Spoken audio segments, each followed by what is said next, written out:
Hey guys, this is OddOneGaming. This is going to be another Dragonheir SilentGods video. In today's video, we're going to talk about what I believe to be the king of the supports, right? We have several supports in the game that bring some really cool stuff. We have healers, debuffers, and stuff like that. And well, this particular hero, I believe to be arguably the best, I guess, male, since we already talked about the best support in the game being Astyon. She's a female, for those of you that do not know, the lizard is a female, but when it comes to the best support in the game as a male, I guess, just to make it a bit quirky, I do believe that one to be Synarell, right? The reason why he is, from my point of view, the best support in the game from this perspective is because not only is he a healer, but he's also a debuffer, right? He has such a perfect hit for any single area of the game that if you have him, you pretty much are going to have him in 99% of your teams, unless you have some quirky other ones that help you get that 5 synergy. But let's look at his kit and let's look why he's so good, right? So first of all, he has an attack aura for the City of Trials by 45%. That's pretty powerful. Then if you look at the passive, this is amazing, right? This one's just pretty much insane. This one says when the hero skill hits an enemy, there's a 75% chance when scrolled of inflicting attack penalty 2 on them for 10 seconds, and the infliction cannot be resisted, right? You heard that right. What this means is that you do not need any accuracy on Synarell to land that attack penalty. As long as you proc that 75% chance, you're pretty much guaranteed to land that attack penalty, and you don't need the resistance for that, which makes it amazing.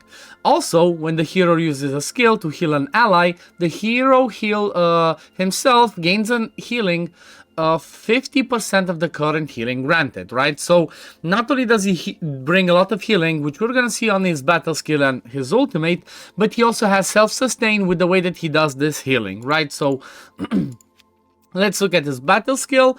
Fires 3 fireballs to strike a random enemy, with each fireball dealing damage, the fire damage 175%, and healing the ally with the currently lowest percentage of HP by 150% attack. So that's 450% attack from the battle skill. And then on the ultimate, this one's amazing as well. Selects an ally, dispels all of their debuffs, and grants them invisibility for 5 seconds. Invincibility, which means they're immune to damage. When invincibility on the ally expires, the hero deals 760% fire damage to all enemies. So it's basically full board hit, right? This one can smack, right? This one can actually smack pretty hard.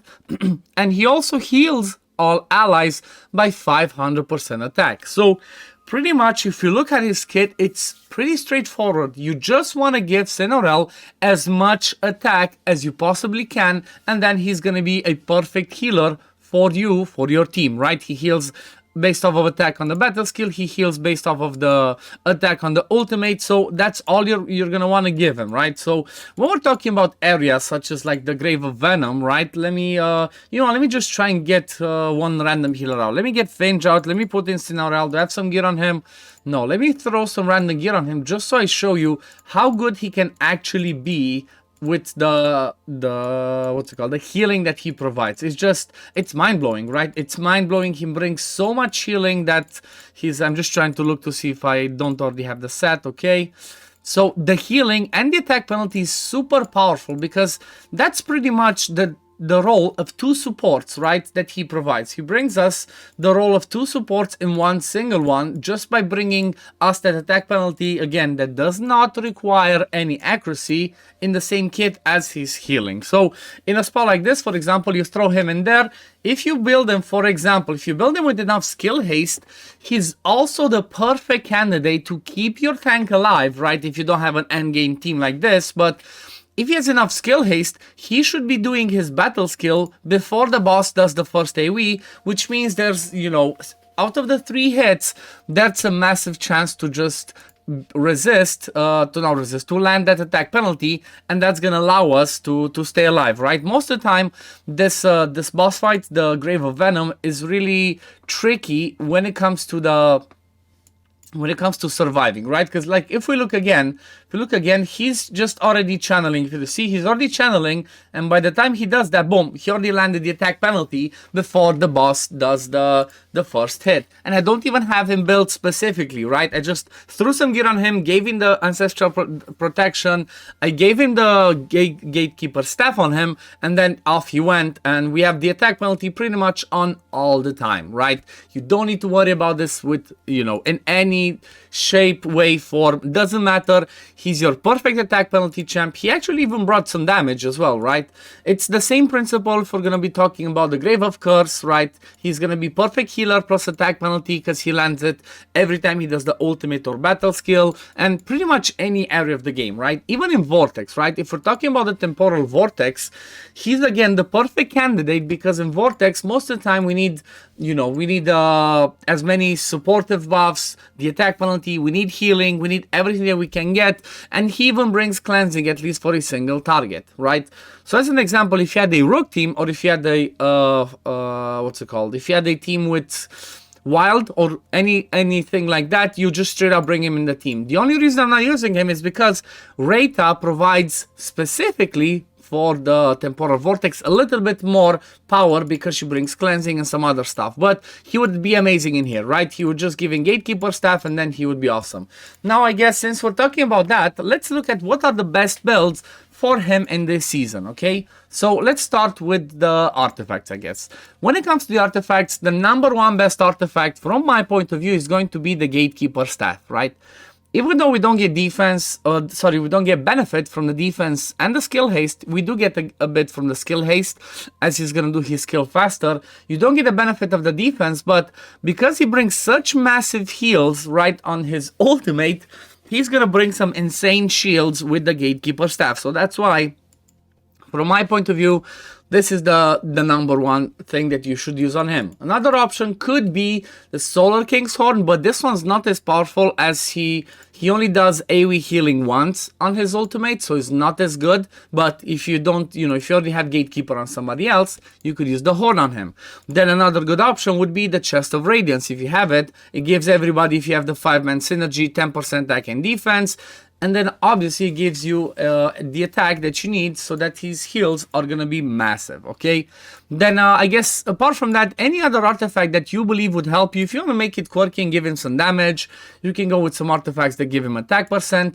Do keep in mind, priority number one would be for him to heal as much as possible, and also remember he does not require accuracy to land his attack penalty on the battle skill, which makes him so much easier to build. Again, right, he's so much easier to build as a debuffer for the attack penalty and as a healer, since you don't require only just attack and some survivability. Now when we're talking about the gear sets, the number one, I guess, for him, again, depending on the team and what other debuffers or what other heroes you have on your team, but the number one would be the Synarell's Whisper, okay? This one gives you 15% attack every time you land a debuff, and because he's gonna land it all the time from his battle skill or the damage from the ultimate, you're pretty much gonna have the attack up on all the time from the Synarell's Whisper. That's the first one. Second one that could be a good option could also be the Ancestral Protection, right? If you wanna build him as somebody that's a other support that soaks up the damage maybe from your main tank in Vortex, or as you saw in Dungeon, you want him to soak up some damage, he could be good in Ancestral Protection because he's gonna take the damage from everybody else, he's gonna take less damage himself, but then he's also gonna, you're gonna wanna give him as much attack as you can from this one.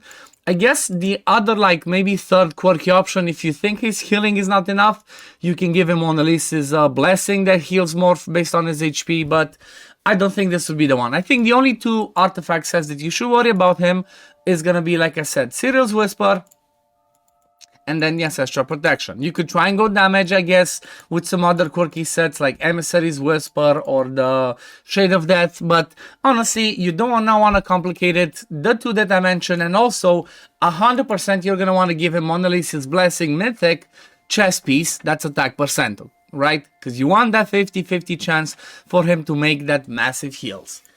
But yeah, I guess that pretty much covers it for today, guys. Let me know in the comments down below what you think, and if you have Synarell, let me know where do you use him. Is it everywhere or not? Because I have a feeling most people use him everywhere if they have him, because he's so powerful.